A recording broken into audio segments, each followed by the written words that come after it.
خانہ کعبہ کی تاریخ ایک مکمل داستان۔ وقت سے پہلے کا وقت جب کائنات خاموش اور تاریک تھی، اللہ تعالیٰ نے عبادت کے لیے ایک مرکز بنانے کا فیصلہ فرمایا، ایک ایسا نشان جو ابھی پیدا ہونے والی انسانیت کے لیے ہدایت کا مرکز بنے۔ رسول اللہ صلی اللہ علیہ وسلم نے فرمایا، بلا شبہ سب سے پہلا گھر جو لوگوں کے لیے عبادت کے لیے مقرر کیا گیا وہ مکہ میں ہے، جو برکت والا ہے اور سارے جہان والوں کے لیے ہدایت ہے۔ قرآن سورت آل عمران آیت نمبر 96۔ بعض روایات میں آیا ہے کہ کعبہ کی بنیاد زمین کی تخلیق سے پہلے رکھی گئی تھی۔ حضرت ابو ذر غفاری رضی اللہ عنہ سے روایت ہے کہ انہوں نے رسول اللہ صلی اللہ علیہ وسلم سے پوچھا، یا رسول اللہ، زمین پر سب سے پہلا مسجد کون سی ہے؟ آپ صلی اللہ علیہ وسلم نے فرمایا، مسجد حرام۔ میں نے پوچھا، پھر کون سی؟ آپ صلی اللہ علیہ وسلم نے فرمایا، پھر مسجد اقصیٰ۔ میں نے پوچھا، ان دونوں کے درمیان کتنا عرصہ ہے؟ آپ صلی اللہ علیہ وسلم نے فرمایا، 40 سال۔ صحیح بخاری کتاب الانبیاء حدیث نمبر 3336۔ یہ گھر صرف پتھروں کا ڈھیر نہیں تھا۔ روایت ہے کہ اس کی بنیاد بیت المعمور کے نیچے رکھی گئی، فرشتوں کا وہ گھر جو آسمان دنیا پر ہے، جہاں ہر روز 70,000 فرشتے عبادت کے لیے آتے ہیں اور قیامت تک کے لیے واپس نہیں ہوتے۔ حصہ اول، حضرت آدم علیہ السلام اور خانہ کعبہ کی تعمیر نو۔ جب حضرت آدم علیہ السلام کو جنت سے زمین پر بھیجا گیا تو وہ مختلف مقامات پر اترے۔ اللہ کی رحمت نے انہیں ہدایت کی اور انہیں وہ مقام دکھایا جہاں آسمانی کعبہ کی بنیاد تھی۔ حکم ہوا کہ اسی جگہ ایک گھر تعمیر کرو جو زمین پر اللہ کی وحدانیت کی پہلی علامت بنے۔ حضرت آدم علیہ السلام اور ان کی ہمنشین حضرت حوا علیہ السلام نے مل کر پتھر جمع کیے اور ایک سادہ سا چوکور ڈھانچہ تعمیر کیا۔ یہی وہ پہلی زمینی عبادت گاہ تھی جس کے گرد طواف کیا جاتا، جہاں دعائیں مانگی جاتیں۔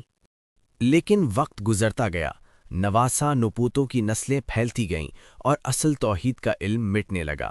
طوفان نوح کے بعد یہ مقدس ڈھانچہ بھی زمانے کی گرد میں گم ہو گیا، محض ایک اونچی پہاڑی پر ایک نشان کی طرح رہ گیا جسے بکہ کہا جاتا تھا۔ لوگ اس کی عظمت بھول گئے، لیکن مقام کی برکت اور تقدس ختم نہ ہوا۔ حصہ دوم، حضرت ابراہیم اور حضرت اسماعیل علیہم السلام، دوبارہ تعمیر اور ایک عالمگیر دعوت۔ صدیاں بیت گئیں۔ ابراہیم علیہ السلام، اللہ کے خلیل، شرک اور جہالت کے گڑھ عراق سے نکل کر کنعان کی سرزمین پر آباد ہوئے۔ انہیں ایک بیٹا عطا ہوا، اسماعیل علیہ السلام، لیکن اللہ کا ایک بڑا امتحان سامنے آیا۔ حکم ہوا کہ اپنے پیارے بیٹے کو اللہ کی راہ میں قربان کرو۔ باپ اور بیٹے دونوں نے اس عظیم حکم کو بلا چون و چراں تسلیم کیا۔ ان کی یہ عظیم قربانی قبول ہوئی اور ایک دمبا ذبح ہوا۔ اللہ تعالیٰ نے اس عظیم واقعے کو ہمیشہ کے لیے یادگار بنا دیا، اور ہم نے اس اسماعیل کے بدلے میں ایک ذبح عظیم یعنی دمبا دے دیا۔ قرآن سورہ صافات آیت 107۔ اس عظیم امتحان کے بعد اللہ نے حضرت ابراہیم علیہ السلام کو ایک اور مقدس ذمہ داری سونپی۔ انہیں حضرت ہاجرہ اور شیر خوار حضرت اسماعیل علیہ السلام کو ایک بنجر وادی میں لے جانے کا حکم دیا گیا، جہاں نہ پانی تھا نہ سرسبزی۔ حضرت ابراہیم علیہ السلام نے اللہ کے حکم پر اپنے گھر والوں کو اس ویران زمین میں چھوڑ دیا۔ حضرت ہاجرہ نے پوچھا، اے ابراہیم، کیا اللہ نے آپ کو یہ حکم دیا ہے؟ جب انہوں نے ہاں میں جواب دیا تو ان کا تاریخی جواب تھا، پھر اللہ ہمیں ضائع نہیں کریں گے۔ پانی ختم ہو گیا، شیر خوار اسماعیل کی پیاس بڑھنے لگی۔ ماں صفا اور مروہ کی پہاڑیوں کے درمیان 7 مرتبہ دوڑیں پانی کی تلاش میں۔ یہی وہ سعی ہے جسے آج ہر حاجی ادا کرتا ہے۔ آخرکار حضرت اسماعیل علیہ السلام کی ایڑی کے نیچے سے چشمہ پھوٹ نکلا، زمزم۔ یہ وہی زمزم ہے جو آج تک جاری ہے۔ جب حضرت اسماعیل علیہ السلام جوان ہوئے تو اللہ نے حضرت ابراہیم علیہ السلام کو دوبارہ اس وادی میں بلایا اور حکم دیا، اور اے محمد صلی اللہ علیہ وسلم، لوگوں میں حج کا اعلان کر دو، وہ تمہارے پاس پیدل اور دبلے اونٹوں پر دور دراز کے راستوں سے چلے آئیں گے۔ قرآن سورۃ الحج آیت نمبر 27۔ حضرت ابراہیم علیہ السلام نے حکم مانا اور پہاڑی پر کھڑے ہو کر پوری انسانیت کو حج کی دعوت دی۔ روایت ہے کہ زمین اور رحم ماؤں میں موجود ہر مومن کی روح نے اس دعوت کا جواب دیا، لبیک اللہم لبیک، اے اللہ، میں حاضر ہوں، میں حاضر ہوں۔ پھر دونوں باپ بیٹے نے مل کر اس مقام پر کعبہ کی دوبارہ تعمیر شروع کی جہاں حضرت آدم علیہ السلام کا بنایا ہوا قدیم بنیادی ڈھانچہ موجود تھا۔ حضرت ابراہیم علیہ السلام بنیاد کھودتے اور پتھر اٹھاتے تو حضرت اسماعیل علیہ السلام پتھر لا کر دیتے۔ دیواریں اونچی ہوتی گئیں۔ جب دیوار بہت اونچی ہو گئی تو حضرت ابراہیم علیہ السلام کے لیے ایک خاص پتھر لایا گیا جو مقام ابراہیم کہلاتا ہے۔ اس پر کھڑے ہو کر وہ دیوار بناتے رہے۔ آج بھی اس پتھر پر ان کے قدموں کے نشانات ہیں۔ اور اے لوگوں، جب ہم نے کعبہ کو لوگوں کے لیے مرجع اور امان والا ٹھکانہ بنایا اور حکم دیا کہ ابراہیم کے کھڑے ہونے کی جگہ کو نماز کی جگہ بناؤ، اور ہم نے ابراہیم اور اسماعیل کو تاکید کی کہ میرے گھر کو طواف کرنے والوں، اعتکاف کرنے والوں اور رکوع و سجدہ کرنے والوں کے لیے پاک صاف رکھو۔ قرآن سورۃ البقرہ آیت نمبر 125۔ تعمیر مکمل ہونے کے قریب تھی کہ ایک اور عظیم نشان کی ضرورت پیش آئی۔ حضرت ابراہیم علیہ السلام نے حضرت اسماعیل علیہ السلام سے کہا، بیٹا کوئی ایسا پتھر لاؤ جسے میں اس گوشے میں نصب کروں تاکہ لوگوں کے لیے طواف کا نقطۂ آغاز ہو۔ حضرت اسماعیل علیہ السلام پتھر ڈھونڈنے نکلے۔ ان کی غیر موجودگی میں حضرت جبرائیل علیہ السلام ایک دھوئیں سے چمکتے ہوئے سفید پتھر کے ساتھ آئے۔ یہی حجر اسود تھا۔ روایت ہے کہ یہ جنت سے اترا تھا اور ابتدا میں دودھ سے زیادہ سفید تھا، لیکن بنی آدم کے گناہوں نے اسے سیاہ کر دیا۔ حضرت ابراہیم علیہ السلام نے اسے اپنی جگہ نصب کر دیا۔ تعمیر مکمل ہوئی۔ حضرت ابراہیم علیہ السلام نے دعا مانگی جو قرآن میں محفوظ ہے۔ اور یاد کرو جب ابراہیم نے دعا مانگی، اے میرے رب، اس شہر کو امن والا بنا اور مجھے اور میری اولاد کو بتوں کی پرستش سے بچا۔ اے میرے رب، بے شک انہوں نے بہت سے لوگوں کو گمراہ کر دیا ہے، پس جو میری پیروی کرے گا وہ میرا ہے، اور جو میری نافرمانی کرے گا تو بے شک تو بڑا بخشنے والا، نہایت رحم فرمانے والا ہے۔ اے ہمارے رب، میں نے اپنی کچھ اولاد ایک بے کھیتی کی وادی میں تیری حرمت والے گھر کعبہ کے پاس بسائی ہے، اے ہمارے رب، تاکہ وہ نماز قائم کریں، پس تو لوگوں کے دلوں کو ان کی طرف مائل کر دے اور انہیں پھلوں سے رزق عطا کر تاکہ وہ شکر بجا لائیں۔ یہ دعا قبول ہوئی۔ قبیلہ جرہم، کچھ روایات میں قبیلہ تقلیف، اس ویران وادی میں آباد ہوا۔ حضرت اسماعیل علیہ السلام نے ان میں شادی کی اور انہی کے ساتھ مل کر توحید کی دعوت جاری رکھی۔ حصہ سوم، زمانہ جاہلیت، حرمت کی حفاظت اور شرک کا غلبہ۔ صدیاں گزرنے کے ساتھ حضرت اسماعیل علیہ السلام کی اولاد بڑھی اور مکہ ایک آباد شہر بن گیا، لیکن اصل توحید کا علم دھندلانے لگا۔ سب سے پہلے عمرو بن لحی نامی شخص نے شام سے پہلی مورتی ہبل لائی اور کعبہ کے اندر رکھ دی۔ پھر یہ سلسلہ بڑھتا گیا۔ ہر قبیلہ اپنا بت لاتا اور کعبہ یا اس کے ارد گرد نصب کر دیتا۔ کعبہ کے اندر 360 بت ہو گئے۔ خانہ خدا بت خانہ بن گیا۔ لیکن عجیب بات یہ تھی کہ اس شرک کے باوجود کعبہ کی حرمت اور عظمت عربوں کے دلوں میں کوٹ کوٹ کر بھری ہوئی تھی۔ وہ حرم کے اندر لڑائی جھگڑا حرام سمجھتے تھے۔ حج کے مہینوں میں جنگ بندی ہو جاتی تھی۔ طواف کرتے، سعی کرتے، لیکن بتوں کے نام پر۔ انہوں نے اپنی من مانی رسومات بھی ایجاد کر لی تھیں۔ حج کے دوران تلبیدہ پکارتے، لبیک اللہم لبیک، لبیک لا شریک لک الا شریکا هو لک تملکہ وما ملک۔ میں حاضر ہوں اے اللہ، میں حاضر ہوں، تیرا کوئی شریک نہیں سوائے اس شریک کے جو تیرا ہے، تو اسے اور جو کچھ اس کے پاس ہے اس کا مالک ہے۔ یہ واضح شرک تھا۔ کعبہ کی عمارت بھی زمانے کے ساتھ متاثر ہوئی۔ ایک بار سیلاب آیا اور اس کی دیواریں گر گئیں۔ قریش نے اسے دوبارہ تعمیر کرنے کا فیصلہ کیا۔ جب دیواریں اونچی ہوئیں اور حجر اسود کو اپنی جگہ رکھنے کا وقت آیا تو سرداروں میں جھگڑا ہو گیا۔ ہر قبیلہ چاہتا تھا کہ یہ اعزاز اسے ملے۔ لہو بہنے کے قریب پہنچ گیا۔ آخرکار یہ فیصلہ ہوا کہ کل صبح مسجد حرام میں داخل ہونے والا پہلا شخص اس معاملے کا فیصلہ کرے گا۔ صبح ہوئی تو داخل ہونے والے پہلے شخص محمد بن عبداللہ صلی اللہ علیہ وسلم تھے۔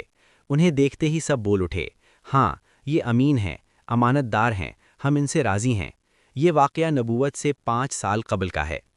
آپ صلی اللہ علیہ وسلم نے ایک چادر منگوائی، حجر اسود کو چادر کے بیچ میں رکھا اور ہر قبیلہ کے سردار کو چادر کا ایک کونا پکڑنے کو کہا۔ سب نے مل کر حجر اسود کو اٹھایا اور اسے اس کی جگہ تک لے گئے۔ پھر آپ صلی اللہ علیہ وسلم نے اپنے دست مبارک سے اسے اس کی جگہ پر نصب فرمایا۔ اس حکیمانہ اقدام سے عظیم خونریزی ٹل گئی۔ حصہ چہارم، رسول اللہ صلی اللہ علیہ وسلم کا دور، توحید کی بحالی۔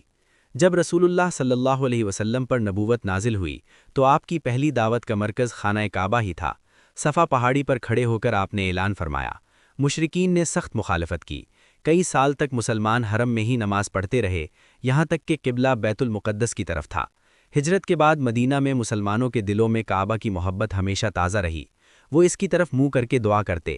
اللہ نے ان کی یہ خواہش پوری کی۔ نبوت کے 16 ماہ بعد مدینہ میں نماز کے دوران حکم نازل ہوا، آپ اپنا چہرہ مسجد حرام کی طرف پھیر لیں، اور اے مسلمانوں، تم جہاں کہیں بھی ہو اپنا رخ اسی کی طرف کر لو۔ قرآن سورۃ البقرہ آیت نمبر 144۔ مسلمان بے حد خوش ہوئے کہ اب ان کا قبلہ وہی تاریخی اور اصل مرکز ہے جسے ابراہیم و اسماعیل علیہم السلام نے تعمیر کیا تھا۔ 8 ہجری میں رسول اللہ صلی اللہ علیہ وسلم نے فتح مکہ کا خواب دیکھا۔ آپ 10,000 مجاہدین کے ساتھ مکہ تشریف لائے۔ فتح مکہ کا دن تاریخ کا عظیم ترین دن تھا۔ آپ نے حرم میں داخل ہو کر سب سے پہلے حجر اسود کو بوسہ دیا، پھر آپ نے کعبہ کے گرد موجود تمام بتوں کو اپنے ہاتھ سے گرانا شروع کیا۔ ہر بت پر آپ صلی اللہ علیہ وسلم فرماتے جاتے تھے، حق آ گیا اور باطل مٹ گیا، باطل تو مٹنے ہی والا تھا۔ قرآن سورۃ البنی اسرائیل آیت نمبر 81۔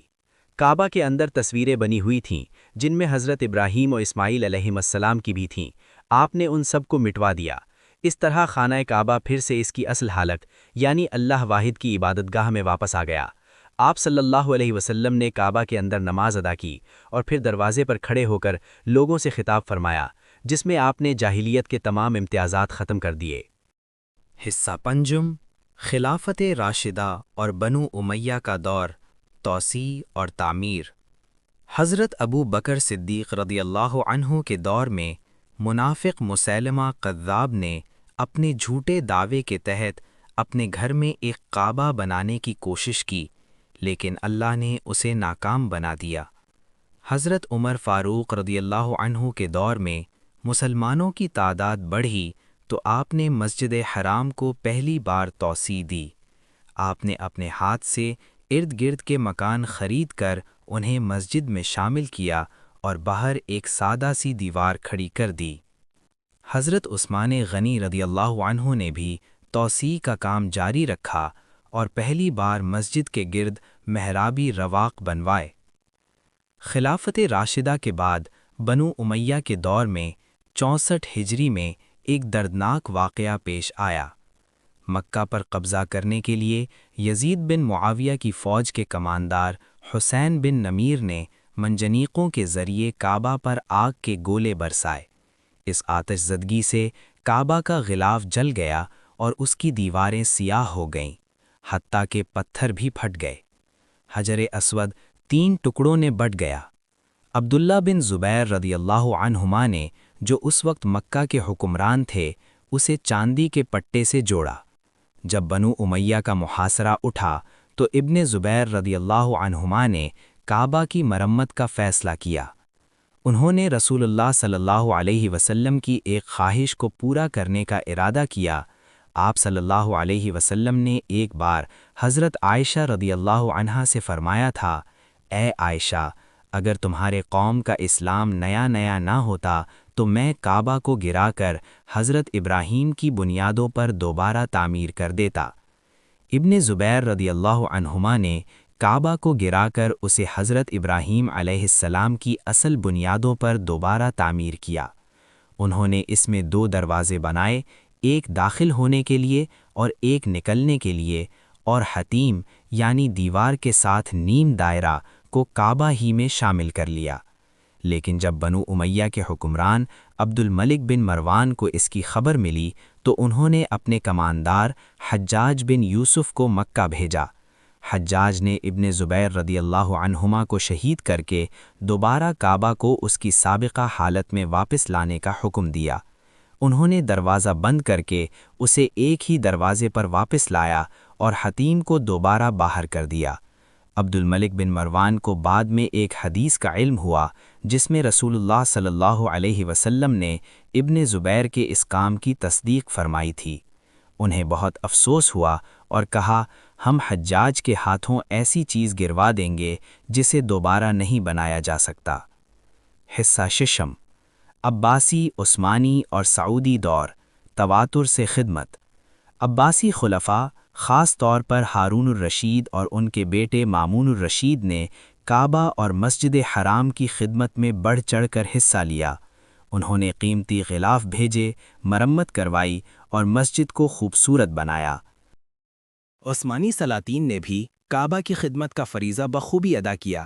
سلطان سلیم اول اور سلطان سلیمان القانونی نے مسجد حرام کی بڑی توسیع کروائی اور قیمتی تحائف بھیجے۔ آخری بڑی توسیع اور جدید دور کا آغاز سعودی دور میں ہوا۔ بانی سعودی عرب شاہ عبدالعزیز آل سعود نے جدید سہولیات فراہم کرنے کا آغاز کیا۔ ان کے بعد ان کے بیٹوں شاہ سعود، شاہ فیصل، شاہ خالد، شاہ فہد اور شاہ عبداللہ رحمہم اللہ نے مسلسل توسیع اور ترقی کا کام جاری رکھا۔ آج شاہ سلمان بن عبدالعزیز اور شہزادہ محمد بن سلمان کے دور میں مسجد حرام اور اس کی سہولیات تاریخ کے کسی بھی دور سے کہیں زیادہ وسیع، خوبصورت اور جدید ہیں۔ اس میں لاکھوں نمازیوں کی گنجائش ہے۔ حصہ ہفتم، کعبہ کی خصوصیات، فضائل اور احکام۔ خصوصیات: نمبر 1، رکن یمانی، جنوب مغربی کونا، رسول اللہ صلی اللہ علیہ وآلہ وسلم اسے چھوتے تھے۔ نمبر 2، رکن عراقی، شمال مغربی کونا۔ نمبر 3، رکن شامی، شمال مشرقی کونا۔ نمبر 4، رکن اسود، جنوب مشرقی کونا جہاں حجر اسود نصب ہے۔ نمبر 5، ملتزم، کعبہ کے دروازے اور حجر اسود کے درمیان کا حصہ، یہاں دعائیں قبول ہوتی ہیں۔ نمبر 6، مستجار، رکن یمانی کے پیچھے کا حصہ، پناہ مانگنے کی جگہ۔ نمبر 7، حتیم یا بیت اسماعیل، شمالی جانب نیم دائرہ، اسے کعبہ کا حصہ سمجھا جاتا ہے۔ یہاں حضرت اسماعیل علیہ السلام اور ان کی والدہ کی قبریں نہیں ہیں، بلکہ یہ وہ جگہ ہے جو اصل کعبہ کا حصہ تھی، لیکن قریش نے تعمیر کے وقت رقم کی کمی کی وجہ سے اسے چھوڑ دیا تھا۔ نمبر 8، میزاب رحمت، چھت پر پانی نکالنے والی نالی، یہاں بھی دعا قبول ہوتی ہے۔ نمبر 9، مقام ابراہیم، وہ پتھر جس پر کھڑے ہو کر حضرت ابراہیم علیہ السلام نے کعبہ تعمیر کیا۔ فضائل: یہ زمین کا بہترین اور سب سے محبوب مقام ہے۔ یہاں ایک نماز 1,00,000 نمازوں کے برابر ہے۔ صحیح بخاری۔ حرم میں داخل ہونے والا ہر شخص امان میں ہوتا ہے۔ یہ قیامت کے دن اپنے زائرین کے لیے شفاعت کرے گا۔ احکام: حرم میں شکار کرنا، پودے اکھاڑنا اور گندگی پھیلانا حرام ہے۔ حج و عمرہ اسلام کے ارکان میں سے ہیں۔ کعبہ کی طرف قبلہ رخ ہو کر نماز پڑھنا فرض ہے۔ اختتام: ابدی علامت، کعبہ کی پتھروں کی عمارت نہیں ہے، یہ تو توحید کی زندہ علامت ہے۔ یہ آدم کی توبہ، ہاجرہ کی مضبوط یقین، ابراہیم کی قربانی اور محمد صلی اللہ علیہ وآلہ وسلم کی جدوجہد کی داستان ہے۔ یہ وہ مرکز ہے جہاں سے ہر دن دنیا بھر میں آذانیں گونجتی ہیں، جہاں ہر لمحہ لاکھوں زبانیں اللہ کی حمد و ثنا بیان کرتی ہیں۔ یہ وہ مقام ہے جہاں امت مسلمہ اپنی وحدت کا اظہار کرتی ہے، جہاں امیر اور غریب، گورے اور کالے، بادشاہ اور فقیر ایک ہی صف میں کھڑے نظر آتے ہیں۔ یہ اللہ کی عظمت، اس کی رحمت اور اس کے وعدے کی نشانی ہے۔ جب تک یہ زمین پر موجود ہے، یہ بتاتا رہے گا کہ اللہ کا دین غالب ہے اور اس کی عبادت گاہیں آباد رہیں گی۔ یقیناً سب سے پہلا گھر جو انسانوں کے لیے مقرر کیا گیا وہی ہے جو مکہ میں ہے، جو تمام جہان والوں کے لیے باعث برکت اور ہدایت ہے۔ اس میں واضح نشانیاں ہیں جیسے مقام ابراہیم، اور جو اس میں داخل ہو گیا امن پا گیا، اور اللہ کے لیے اس گھر کا حج کرنا ان لوگوں پر فرض ہے جو اس تک پہنچنے کی استطاعت رکھتے ہوں، اور جو کوئی انکار کرے تو یقیناً اللہ سارے جہان والوں سے بے نیاز ہے۔ قرآن سورۃ آل عمران آیت نمبر 96 سے 97۔ والسلام علیکم ورحمۃ اللہ وبرکاتہ۔